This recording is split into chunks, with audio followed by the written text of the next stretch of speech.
Bismillahirrahmanirrahim. Assalamualaikum warahmatullahi wabarakatuh. Waalaikumsalam warahmatullahi wabarakatuh. Innal hamdalillah nahmaduhu wa nasta'inuhu wa nastaghfiruh wa na'udzu billahi min shururi anfusina wa min sayyiati a'malina. May yahdihillahu fala mudilla lahu wa may yudlil fala hadiya lahu. Asyhadu an la ilaha illallah wahdahu la syarika lah wa asyhadu anna Muhammadan abduhu wa rasuluh. Allahumma shalli wa sallim wa barik ala sayyidina Muhammad wa ala alihi wa sahbihi wa man tabi'ahum ila yaumiddin. Salamatu dinina wa dunyana wa akhrana wa binatu awal qabul bi jahi Rasulillah Muhammad sallallahu alaihi wasallam. Bismillahil Fatihah.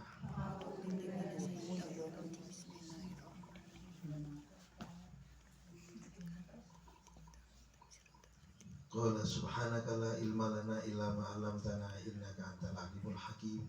Wa qala rabbi shrah li sadri wa yassir li amri wahlul 'uqdatam min lisan yafqahu qawli. Amma ba'du.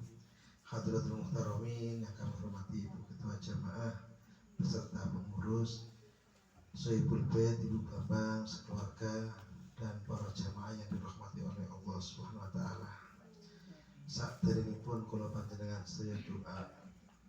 Monggo sareng-sareng senantiasa kita bersyukur karena kula panjenengan tasih diberi umur.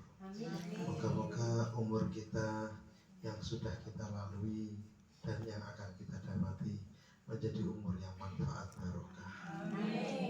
Senantiasa pantas di setiap kesempatan kita bersolawat pada junjungan kita Nabi Muhammad Sallallahu Alaihi Wasallam, karena fadilah solawat menjadikan hidup semakin berkah. Amin ya rabbal alamin. Para jamaah rahimakumullah, al insanu makhluk khata' wa nisyan. Manusia itu tempatnya salah dan lupa. Antara ide, keinginan dan kenyataan sering dibuat berbeda oleh Allah Subhanahu wa taala. Karena antara karep kalih kober niku benten tipis, ngoten. Atine karep tapi gak kober, ngoten. Maka apa yang kita dapati saat ini tidak lain tidak bukan ya biidnillah, napa? Napa? Biidnillah. Kangelan biidnillah. Ajare wong pian dilalah, ngoten. Dilalah niku dari kata biidnillah. Artinya atas izin dan kehendak Allah. Nggih. Niki sing mboten disangka-sangka kula panjenengan. Nggih, niki bab masalah yang sekarang kita hadapi. Napa niku ndidik anak-anak niku paling abot zaman sakniki. Sampai Sayyidina Ali dipeseni Kanjeng Nabi ya. Didiklah anakmu karena zamannya tidak akan sama dengan zamanmu. Zaman kula panjenengan siyen niku menurut awake dhewe paling soro pelajaran paling angel ngoten nah. Zamane siyen niku pelajaran kelas 3 kok koyo ngene sih angele ngoten biyen. Saniki sampeyan pelajaran kelas 3 SD niku lho, ibu wis sambat update status, ya Allah. Nggih. Kenapa? Yaitu zamannya tidak sama. Sian dikandani tok niku sak kecap ben mentel langsung mundur dingkluk meneng. Saniki kita ngandani pirang warne kecap larine malah kecapan tok. Nah, nggih. Ketoke dingkluk koyo yo kok nggih. Tifano turu ulang ngoten. Dikandani kok dingkluk koyo ya Allah gatekno sing gawe kene gatekno tibano wae ngale kabeh lho, gak tangi-tangi. Tibano turu lah niki banyak yang menjadikan pelajaran berharga bagi kita. Maka memberikan penguatan pembelajaran pada anak-anak kita itu wajib. Dan dasarnya al-ummi madrasatul ula. Ibu adalah sekolah pertama bagi anak-anaknya. Maksudnya sekolah pertama, kesuksesan, keberhasilan seorang anak karena berkat arahan bimbingan dari seorang ibu. Oh niku jaminannya. Pak bapak niku termasuk sponsor. Ibu yang memberi warna kesuksesan pada seseorang putra dan putrinya. Maka keberhasilan inilah yang menjadi ukuran bagi kita. Apakah berhasilnya dengan merasuki? Bukan. Ketika dia mampu menguatkan adabnya lebih utama daripada ilmunya, itu berarti berhasil. Lak larene adabnya, perilakunya niku luwih wapi. Walaupun ketok ilmune didik, niki ukurannya berhasil. Ngoten Ibu? Niki ukurannya berhasil. Oke, Ibu, niki yang pertama, Al-Ummi Madrasatul Ula. Ibu adalah sekolah pertama bagi putra putrinya. Ibu sergap ngaji, insya Allah. Inilah anaknya akan sergap ngaji. Okay. Lah ibu dikandani malah ngandani anaknya Emily. Ngoten. Ini memang. Nah, makanya di majelis kita saat ini, majelis Nurut Taqwa. Nur artinya cahaya, takwa, ketakwaan. Oke, untuk menumbuhkan ini dimulai dari hati kita masing-masing. Semua di dalam hati kita masing-masing niki duwe penyakit dewi-dewi. Bukan penyakit liver tapi penyakit hati sing rupane rohani. Nggih. Sing pertama penyakit sombong. Sombong niku dasar penyakit yang paling pokok yang menjadikan sebab iblis. Nggih. Dulu paling sergap ibadah. Iblis niku paling sergap ibadah kok. Sujud tok sampai 70.000 tahun. Sujud tok. Iblis itu suwi ibadah. Rukuk tok nggih suwi, zikire kuat. Akhirnya ujug-ujug diciptakno Adam. Nggih, Adam niki teko tanah liat diciptakno terus mak muni. Wis, iblis iku sujud tok hormaton nang Adam. Loh.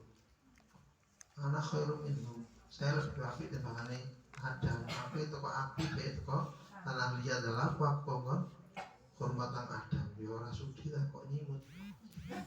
Nah, kayak gitu akhirnya tidak mau. Karena tidak mau, oh ini sudah diukur. Kadang-kadang kalau panjenengan konten aku, kadang-kadang, padahal anaknya baik cuma sederhana, mah gak sholat ama. Tujuannya baik gitu. Mau dijawab, kok ini sing lahirno aku kok mau bawa kongkon. Padahal kita tidak tahu dari lisan yang mana Allah mengingatkan kita. Betul lah, betul gitu. Gak tahu. Itu cara Allah, termasuk adzan kan. Kok bintilah tengah hati kata loh, kok adzan bisa. Ini kan sudah Allah mengingatkan kita sebetulnya. Allah memanggil kita sebetulnya. Tapi lah sing mboten sadar rumatan.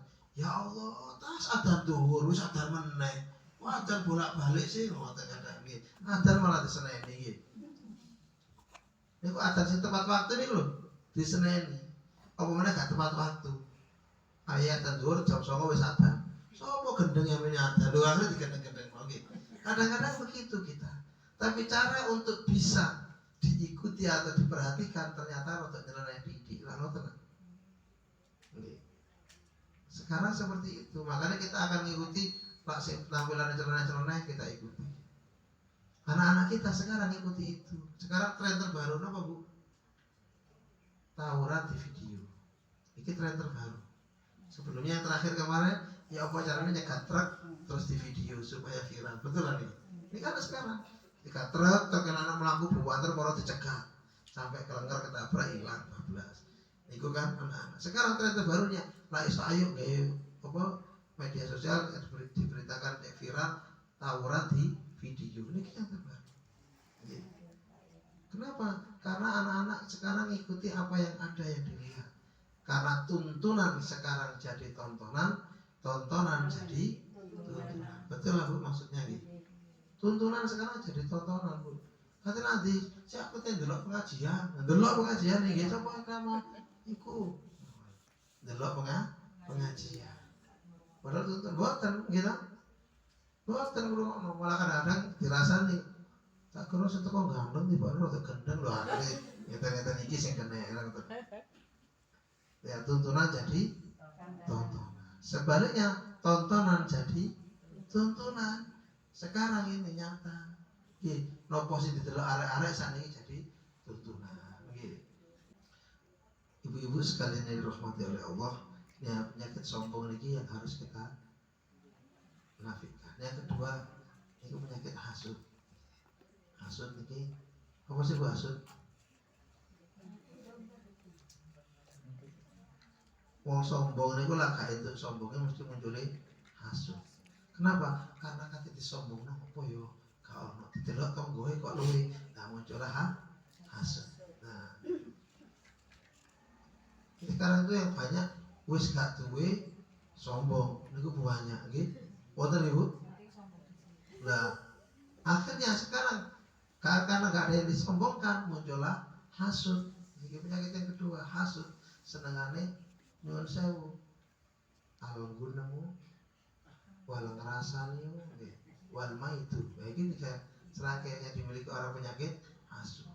Karo tanggoe tuku TV, orang-orang ngebel nang tanggoe meneh. Iku TV itu kok ndi paling-paling oleh Dorpres. Ora jasad ki aja.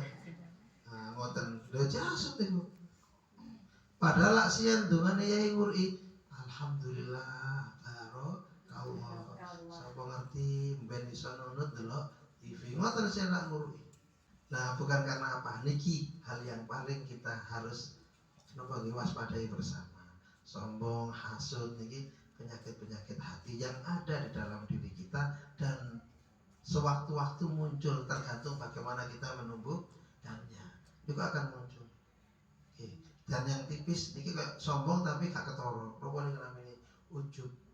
Itu apa? Sombong tapi gak ketara. Oke. Kalau ngene nerangno tapi ati muni. Iki ne sing gak ada dhewe aku. Niki sombong tapi gak ketara kan kula mboten muni. Mboten muni tak batin dhewe tapi.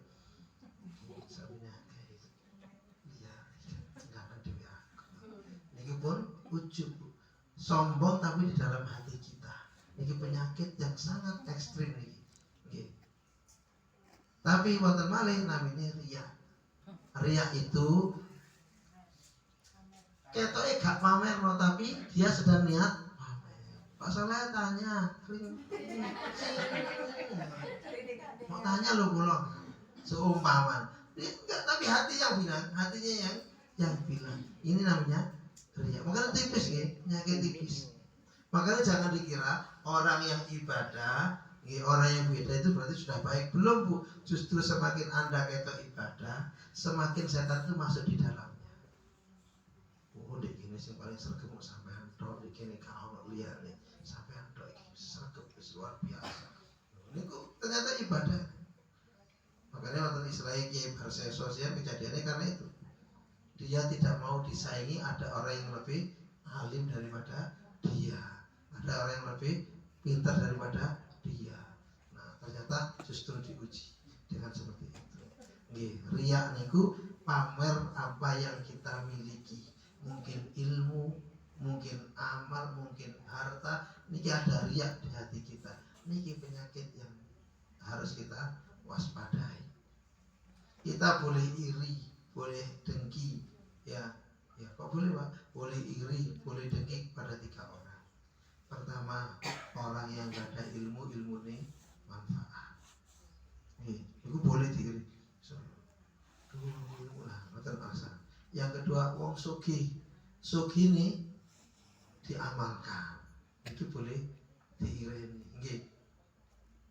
Ngoten nggih Bu? Mboten murah khidmatnya. Intinya watawasau bil haq watawasau bis sabr. Itu terdapat dalam surat Al-Asr. Al-Asr artinya waktu. Al-Asr demi waktu. Sesungguhnya manusia itu dalam keadaan rugi kecuali yang beriman. Illadzina amanu wa amilus sholihat, dan yang mau berlaku baik, berbuat baik. Watawasau bil haq, dan saling mengingatkan dalam kebenaran. Watawasau bis sabr, dan saling mengajak dalam kesabaran. Gitu. Makanya kita harus seperti itu. Sehingga mau mengajak kesabaran, isine akhirnya banyak syukurnya. Betul lah Bu? Oke. Konjeng kesandung syukur ya. Konjeng ketabrak syukur ya nggih. Syukuri nyukurno kanca niku termasuk yang hasud wau niku bali nang hasud malih. Ya Nabi salam alaika, ya Rasul salam alaika, ya besar